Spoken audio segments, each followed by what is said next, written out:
आखिरी खत। सर्दियों की एक सुबह आरव स्टेशन पर खड़ा था, हाथ में एक पुराना खत लिए। यह खत उसकी जिंदगी का सबसे कीमती हिस्सा था, अनाया का आखिरी लिखा हुआ। 2 साल पहले कॉलेज में उनकी मुलाकात हुई थी। अनाया हंसमुख, सपनों से भरी लड़की थी और आरव थोड़ा चुप रहने वाला। लेकिन पता नहीं कब उसकी मुस्कान आरव की दुनिया बन गई। वे घंटों साथ बैठते, चाय पीते और जिंदगी के सपने बुनते। अनाया का सपना था दुनिया घूमना, आरव का सपना था हमेशा उसके साथ रहना। प्यार अपनी गहराई में जा रहा था, तभी अनाया की तबीयत बिगड़ने लगी। रिपोर्ट में पता चला कि उसे दिल की गंभीर बीमारी है। इलाज मुमकिन था, लेकिन महंगा और समय कम था। आरव ने अपनी नौकरी, अपने सपने सब छोड़ दिए, बस उसका इलाज कराने में जुट गया। इलाज चलता रहा, लेकिन अनाया को महसूस हो गया था कि उसका वक्त सीमित है।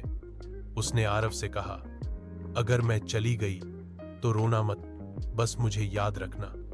आरव हंसकर बोला, तुम जाओगी नहीं, मैं तुम्हें जाने नहीं दूंगा।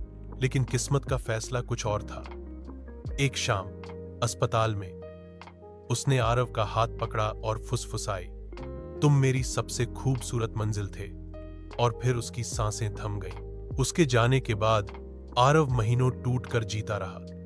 एक दिन उसकी किताबों के बीच उसे एक लिफाफा मिला, अनाया का आखिरी खत। उसमें लिखा था, आरव, अगर तुम ये पढ़ रहे हो तो समझ लो मैं कहीं दूर हूं, लेकिन हमेशा तुम्हारे साथ हूं। अपने सपने मत छोड़ना और कभी अकेले महसूस मत करना। मैं हर हवा के झोंके में, हर बारिश की बूंद में तुम्हारे साथ रहूंगी। खत पढ़ते हुए आरव की आंखों से आंसू बह रहे थे, लेकिन होंठों पर हल्की मुस्कान थी।